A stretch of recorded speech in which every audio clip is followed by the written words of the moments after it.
I also rise to speak on the Supply Bill of 2014. While the Supply Bill receives opposition support as a matter of procedure, it does provide me the opportunity to make some comments in regards to the state of the budget and the state of the government's performance on economic mismanagement. The budget update handed down by the government in January this year delivered the highest debt in the state's history and the highest budget deficits in the state's history. State debt is $14 billion by 2016 and will increase at $4.1 million per day for 8 years. Interest on debt will reach $1 billion per annum in the year 2017. This is more than the police budget. The government has an appalling record. In the last 7 years, it has delivered 6 deficits in 7 years, totalling $2.9 billion, while at the same time promising $2.6 billion in surpluses over the same time period. State taxes are the highest in the nation. Water prices in Adelaide are the highest of all capital cities in the nation. CPI during the 12 years of Labor was 40%, yet in the same time frame, property charges have increased by 87%, state taxes 92%, gas bills 136%, electricity bills 160%, and water bills an incredible 227%. $2.3 billion worth of government contracts are going interstate each year, and the cost of doing business in South Australia is at an unprecedented level. It is no surprise that this state is in the midst of a jobs crisis. There are 18,000 fewer full-time jobs since the 2013 state budget. South Australia's jobless rate has increased to 6.3% from 4.8% in 2010, when Labor promised to create 100,000 new jobs. Northern Adelaide has the second highest youth unemployment in the nation, with 45% of youth unemployed. South Australia's jobs growth is the worst in the nation. Small to medium enterprises in South Australia have the worst business confidence on the mainland. Business investment has contracted by 8.1% in the December 2013 quarter, the worst performance of all the states. South Australia's economy is going backwards under this government. Adelaide was the 8th most expensive city in the world for manufacturing out of 131 cities and ranked as the 2nd most expensive city in the world in its population bracket. South Australia had 4,744, or 3.2% of all businesses close in 2012-13. South Australia has also the lowest business startup rate on the mainland and has done so for the last 10 consecutive years. It's no wonder our talented graduates are moving to the eastern seaboard, where jobs are being created by Liberal governments in those states, who have kick-started their economies by backing business. I'm also myself affected by this. One of my staff members is leaving to move to Sydney because his partner has been offered a full-time job in Sydney as a lawyer.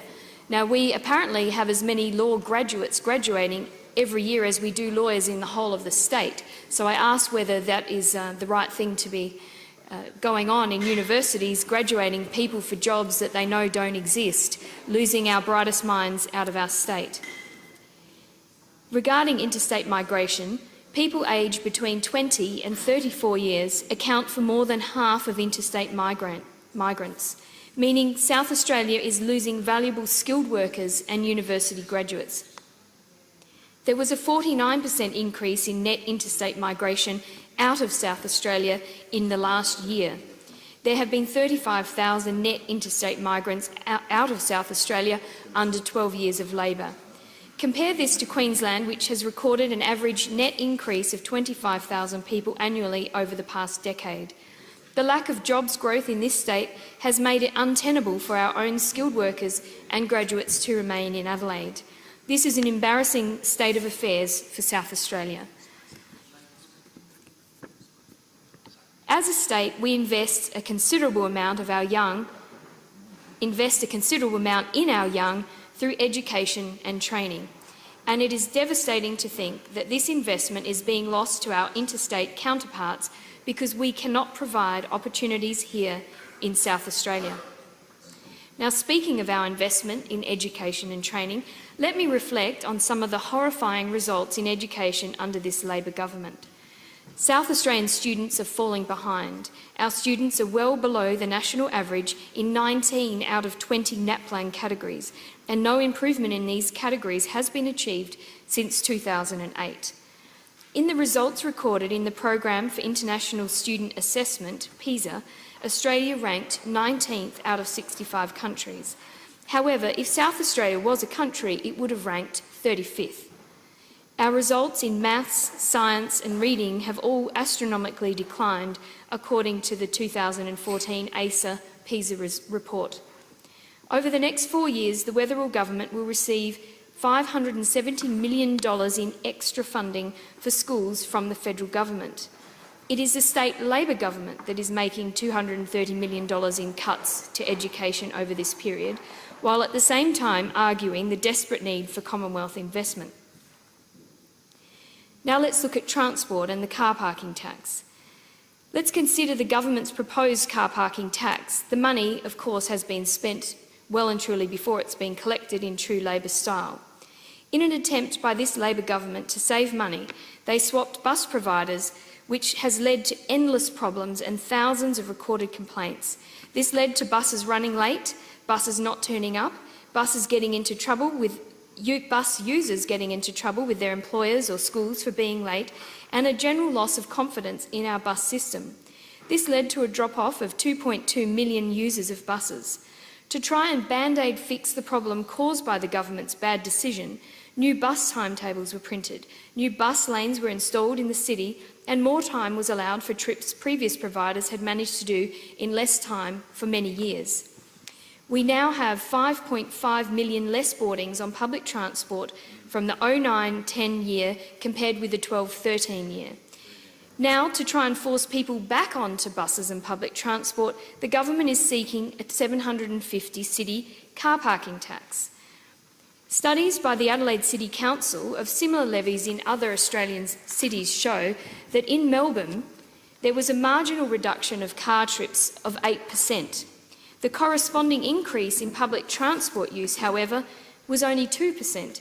From this, you could conclude that 6% less people were visiting the city.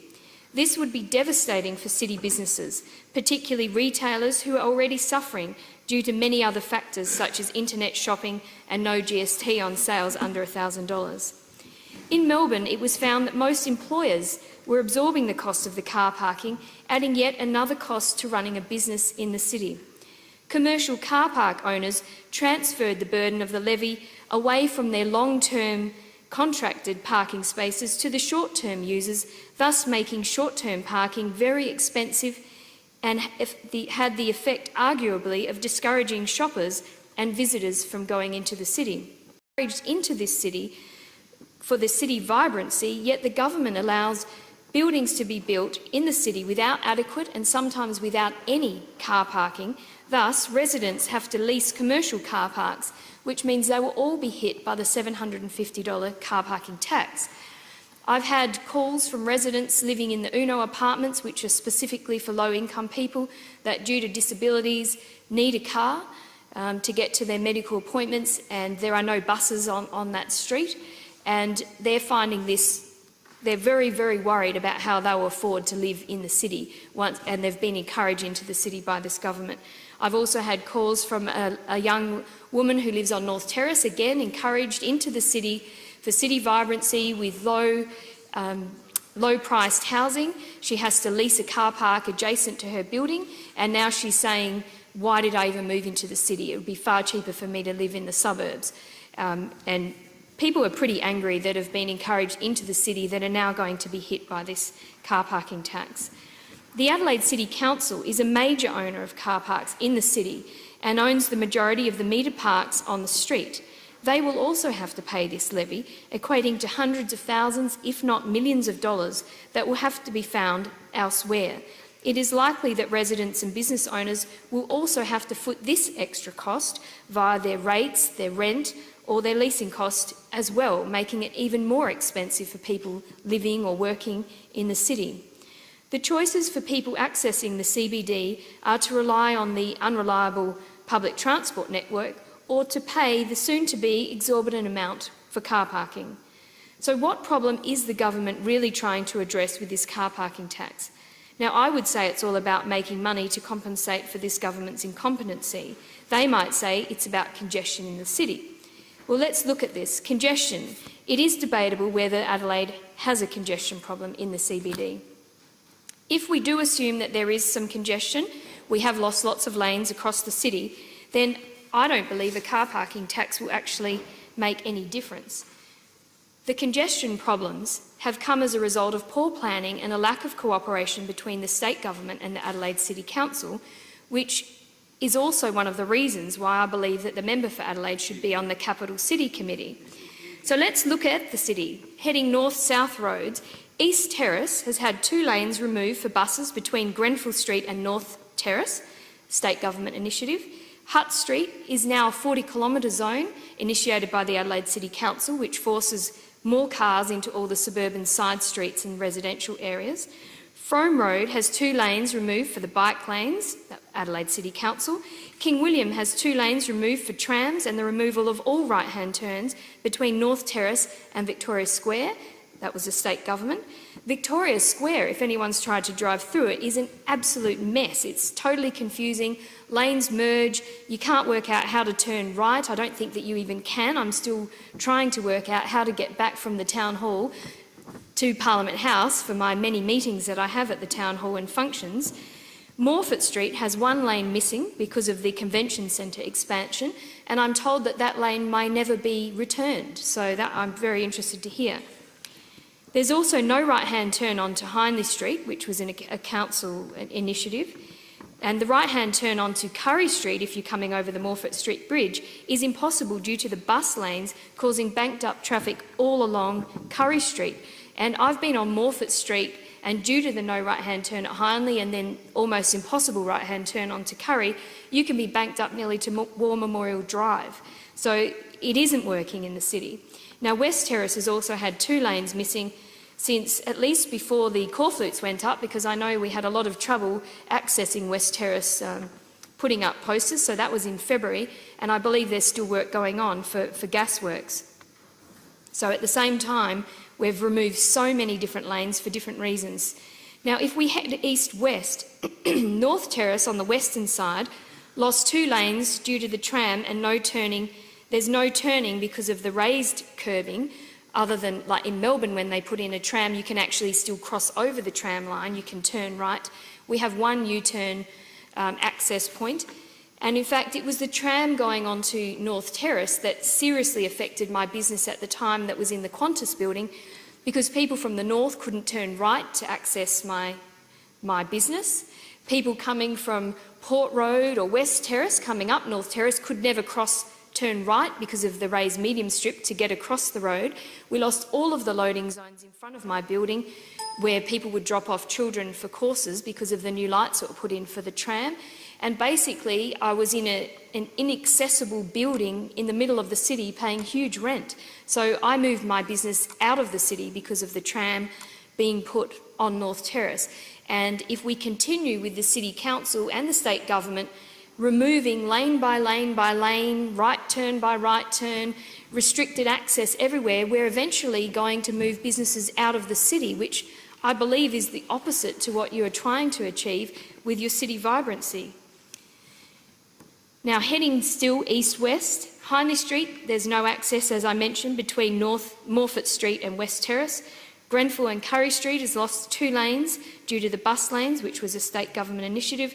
Weymouth and Pirie Street, well, on Pirie Street there's a new pedestrian crossing, which I have seen at times in the morning because pedestrians keep filing through, and the pedestrian crossing is so close to the intersection of King William and Pirie that the left-hand turners coming off King William sometimes can be banked up quite far back, really holding up the traffic in that area. And when it was first initiated, I was driving through Pirie Street and the cars heading westward along Pirie Street were banked up to Pulteney. So I believe people are getting the hang of that a bit better. At the moment, I went past this morning and it was working a bit better, but it is very close to an intersection which I would question whether that was the best placement. Now, Wakefield, there's also difficulty accessing because of the Victoria Square issues. Now, the congestion problems have come as a result, I believe, due to the lack of cooperation between the state government and the Adelaide City Council. So let's look at some of the infrastructure broken promises that we've had from this government. So we've had $75 million for the Darlington interchange was promised and scrapped, $140 million for the South Road Sturt Road underpass, scrapped. Promised 3 times was the electrification of the Gawler line, and it was scrapped twice. Promised $122 million underpass on South Road under Port Road and Grange Road, that was scrapped. $600 million for prison facilities, scrapped. $520 million for trams to the western suburbs, scrapped. Doubling of the Mount Bold Reservoir, scrapped. Maybe if it hadn't been, we might not have needed the desalination plant. $160 million for the Upper Spencer Gulf desal plant, scrapped. $61 million for the Obarn extension, that was also scrapped. So can we even trust this government to deliver on what it promises? And when the government does deliver on what it's promised, many of them are over time and over budget. Some examples would be the $1.7 billion for the new RAR. At this estimate, it's already up to $2.8 billion and it's not delivered yet, so who knows what the final figure might be. The $450 million for Adelaide Oval, and not a penny more, costs $600 million to deliver. The $370 million Southern Expressway duplication, at this estimate $407 million, already over budget. $304 million water interconnector, delivered at $403 million, so again over its estimate. I certainly question the government's ability to deliver their $36 billion infrastructure plan and transport plan, and whether things like the tram down Prospect Road, whether they've even had any engineering studies or costings. During the election campaign, there were no ability to give us a cost for individual projects, just a random figure that covered everything.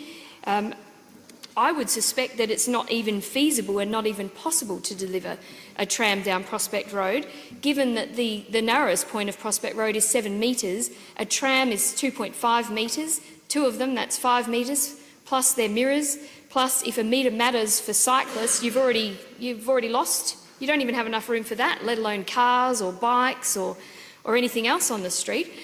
For anyone that lived in Prospect when there was a tram, they were wrapped when they got rid of it the first time, let alone initiating a huge cost that would put us into more debt under this government to bring a tram back that people were pleased to get rid of in the first instance.